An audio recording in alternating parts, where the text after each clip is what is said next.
Bung Nyarwi, sebelum ke Bung Marjuki, Anda sebagai orang luar, ini apa? Warming up, dinamika tadi di sekitar restoran itu warming up menuju Munaslup atau apa sih yang Anda lihat sebagai orang yang pengamat politik tapi juga cukup dekat mengamati dinamika di dalam Partai Golkar?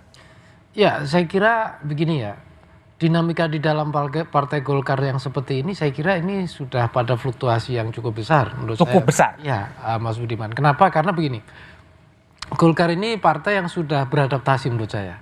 Kalau disebut partai itu kan sebenarnya setelah 99 disebut Partai sebelumnya Golkar. Sebelumnya kan Golkar. Ya. Jadi Golkar itu dalam tanda petik belajar menjadi partai punya kompetitor itu 99 sampai ke sini. Nah, pasar politik Partai Golkar nggak hanya pemilih, tetapi juga kader-kadernya kalau bahasanya.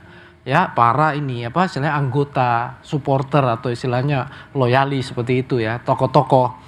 Nah, kalau misalnya karena Golkar ini secara internal saya lihat termasuk partai yang punya demokrasi juga tradisinya. Peristiwa siang tadi apa yang Anda lihat? Nah, kalau yang tadi itu berarti apa? Sudah ada desakan-desakan nih. Desakan. Ya, yang menunjukkan berarti ada dilema, ada masalah soal leadership dulu. Entah leadershipnya levelnya sampai mana, misalnya pengelolaan partai politik saja, ataukah bahkan dalam menyikapi orientasi partai ini mengarah kepada pilpres ini seperti apa misalnya. Pileg ini mau ke arah mana misalnya, seperti itu.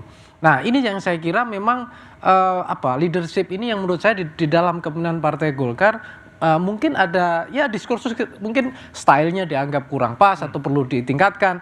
Kalau kita lihat tadi dari statement contoh Pak Luhut ya, terus juga statement yang lain sebelumnya Pak Ridwan juga, itu kan juga sebenarnya secara tidak langsung saya lihat improvement leadership dari kepemimpinan Pak Erlangga itu perlu ditingkatkan, kira-kira gitu. Baik, oke. Bung Marjuki, gimana Bung Marjuki lihat dinamika yang terakhir ya semuanya Bahlil, Bang Luhut, semuanya berbicara sampai tadi ada warming up sampai terjadi kekisruan antar kader-kader Golkar.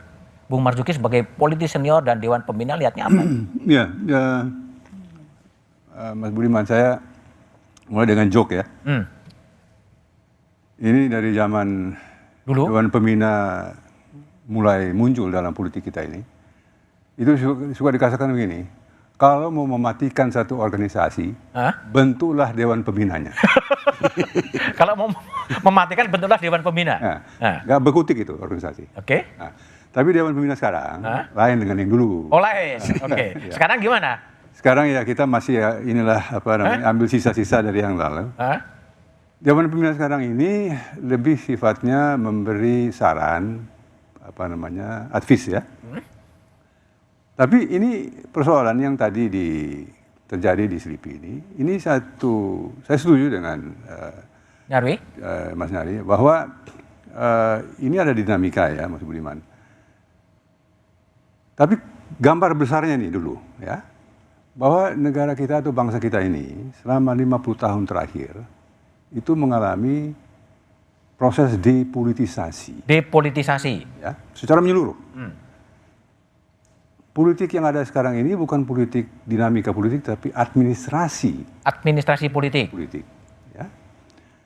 Dengan demikian, semua partai mengalami proses yang disebut proses involusi. Dinamika yang seharusnya ada di luar, itu berkumpul di dalam partai masing-masing. Jadi yang aneh, partai yang tidak ada dinamika, seperti Golkar. Oh, justru aneh? Itu yang aneh. Jadi Golkar sekarang wajar-wajar saja ya? Wajar. Ini mah jadi berita gitu ya? Inilah partai yang sebenarnya. Oke. Ya, menjadi aneh. Tapi memang persoalannya adalah hampir di setiap pemilu sebetulnya selalu muncul ya, ketidaksolidan atau gejolak-gejolak di Partai Golkar, dalam Partai Golkar.